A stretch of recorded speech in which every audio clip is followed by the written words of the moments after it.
Siapa yang tidak suka makanan? Tentu saja kita semua suka makanan. Tetapi nyatanya, kita bukan hanya suka makanan, namun kita juga suka membuang mereka. Dari segala jenis sampah organik yang ada, diketahui bahwa food waste adalah jenis yang paling mendominasi sampah organik. Tercatat dalam data dari Badan Ketahanan Pangan Kementan bahwa rata-rata food waste dari warga Indonesia per tahunnya mencapai 1,3 juta ton yang bisa memenuhi lebih dari 185 stadion Gelora Bung Karno. Artinya, setiap orang di Indonesia membuang sekitar 300 kg makanan per tahunnya.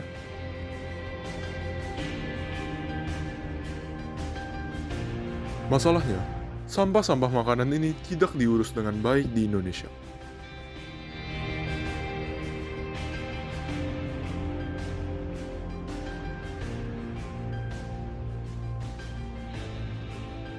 Di tahun 2007 ya, sepertinya itu di TPA di daerah Jawa Barat itu pernah terjadi ledakan karena reaksi kimia yang terjadi itu.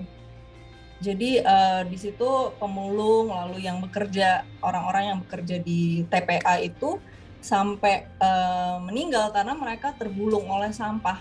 Dan bahkan beberapa kampung di sekitarnya itu tertutup oleh sampah karena ada ledakan sampah itu. Nah, efeknya bisa sampai seburuk itu kalau misalnya sampah organik itu diaduk tanpa diolah dengan baik, itu bisa sampai seperti itu efeknya. Kasus ini sudah cukup membuktikan bahwa food waste bukan masalah sepele. Sayangnya, kasus ini hanya satu dari banyak kasus lainnya. Akibat dari food waste jauh lebih besar dari yang kalian kira. Bukan hanya ledakan sampah karena gas metana, food waste juga dapat memicu terjadinya air lindi, rusaknya ekosistem sungai, dan lain-lain. Food waste terbagi menjadi dua jenis, yaitu yang sudah tidak layak untuk dikonsumsi dan yang masih layak untuk dikonsumsi. Terkait permasalahan ini, pihak pertama yang muncul di pikiran kita kemungkinan besar adalah restoran atau pelaku bisnis makanan lainnya. Industri makanan sulit dilepaskan dari faktor penampilan dan rasa.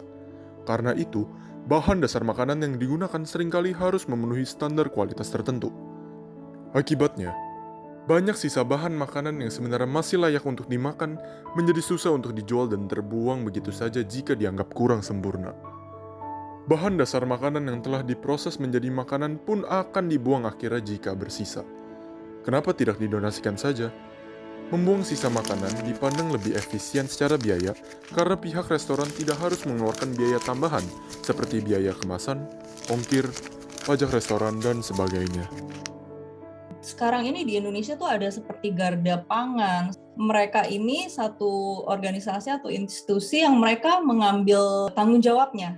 Jadi misalnya saya punya restoran, oke, saya kerjasama dengan si Garda Pangan ini, saya serahkan semua makanan yang bukan makanan yang sudah disajikan terus nggak dimakan orang ya, tapi yang berlebih, misalnya bikin roti kan bisa ditahan sampai besok, misalnya ada lebih gitu roti yang tidak terjual. Nah, itu diambil oleh si Garda Pangan ini, lalu mereka bikin hitam di atas putihnya bahwa mereka yang bertanggung jawab. Lalu si Garda Pangan ini bertanggung jawab untuk menganalisa bahwa makanan ini memang masih layak untuk dimakan, hanya standarnya untuk di restoran itu cuma satu hari ini, besoknya mereka nggak bisa menyajikan atau menjual roti yang sama yang dari kemarin. Di balik kondisi food waste yang mengkhawatirkan ini, diketahui bahwa konsumen tidak sepenuhnya menyadari dampak food waste terhadap lingkungan maupun sosial. Secara sosial, food waste menyebabkan hilangnya sumber pangan yang sama dengan porsi makan bagi 61 hingga 125 juta orang per tahun. Kehilangan kandungan gizi ini jika dimanfaatkan dapat memenuhi hampir 100% kebutuhan gizi masyarakat yang kekurangan gizi di Indonesia. Dan sampah makanan terbesar bukan hanya dihasilkan dari restoran, tetapi juga dari rumah tangga. Justru tercatat dalam Badan Pusat Statistik bahwa sampah terbesar saat ini didapatkan dari sektor rumah tangga.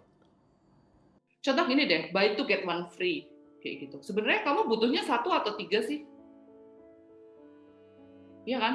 Kamu butuhnya 2. Kalau butuh 2 ya udah free-nya nggak usah diambil gitu loh. Tapi kan karena kita ada rasa, sayang loh, gratis 1. Iya, tapi siapa yang makan gitu loh. Kayak roti-roti kan gitu, buy one get one free. Kamu makan cukupnya 1 atau 2 gitu loh. Contoh ya, boba itu pasti, promo boba, promo makanan itu pasti buy one get one free. Kamu kuat emang minum boba itu langsung 2 botol, Starbucks deh buy one get one free gitu. Kuat minum langsung 2 liter? Enggak kan? Tidak lupa dengan budaya konsumtif konsumen Indonesia telah berkontribusi besar pada angka tersebut. Promo sudah menjadi santapan kita sehari-hari. Cashback, diskon, dan free ongkir membuat para konsumen membeli banyak makanan dengan jumlah yang melampaui kebutuhan.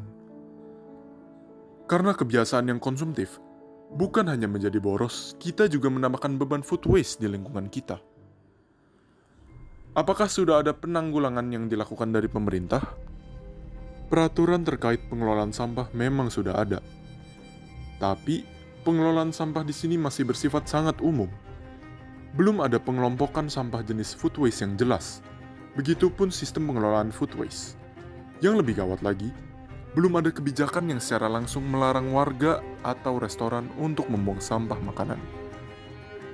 Sekalipun kebijakan diberlakukan, masih ada permasalahan yang lebih mendasar, yaitu kurangnya perhatian pemerintah terhadap sistem dan pendidikan mengenai pengelolaan sisa makanan.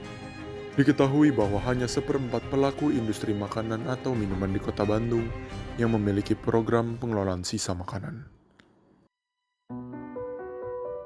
Secara kita pribadi di rumah tangga kita sendiri, yaitu pertama itu dengan rethink apa yang kita mau sajikan di rumah, apa yang mau kita buat di rumah. Seperti contohnya membuat daftar belanja untuk di rumah. Misalnya untuk 1 minggu kita mau masak apa, itu semuanya direncanakan. Lalu pelajarilah, banyak kok di Google bisa cari cara menyimpan makanan supaya lebih awet. Nah, itu juga kita akses bagaimana, misalnya contoh menyimpan wortel supaya lebih awet itu harusnya di air, justru sebenarnya di dalam kulkas tapi direndam di dalam air.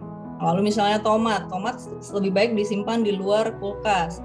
Jadi hal-hal seperti ini yang butuh kesadaran dari kita untuk lebih mengeksplor lagi bagaimana sih supaya kita memberikan kontribusi, kita memberikan andil kita untuk menghindari food waste. Lalu juga yang tadi saya bilang, habiskan apa yang kita konsumsi, yang kita ambil. Lalu juga bisa kita challenge diri kita untuk mengolah sampah yang ada di rumah tangga kita sendiri, misalnya dengan kompos atau ekoenzim yang tadi saya bilang gitu. Kita tidak bisa terus menunggu dan bergantung pada tindakan pemerintah. Turun tangan pemerintah pun tidak akan bisa berjalan dengan efektif kalau kita sebagai rakyat tidak sadar seberapa urgentnya masalah ini. Oleh karena itu, solusinya harus dimulai dari diri kita sendiri. Dimulai dari saya dan kamu.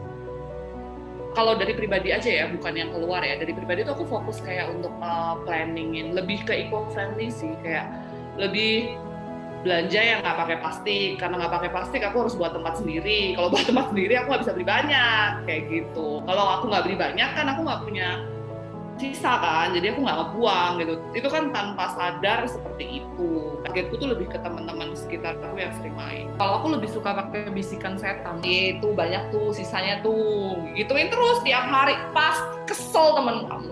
Lama-lama dia nggak sadar, oh iya belinya dikit aja. Harapannya sekitarku juga mengurangi gitu. Karena kan itu progresif, beli secukupnya kayak gitu. Kalau memang di pandemi ini kan memang daya beli masyarakat turun banget ya kan. Kalau memang kamu lihat promo, kamu mampu, kamu beli segitu, ya nggak apa-apa kamu beli segitu. Tapi bertanggung jawablah atas pembelianmu. Cara kita berbagian mungkin berbeda, tetapi kita punya satu tujuan yang sama. Yuk, peka sama sekitar dan lakukan hal terkecil yang bisa kamu lakukan.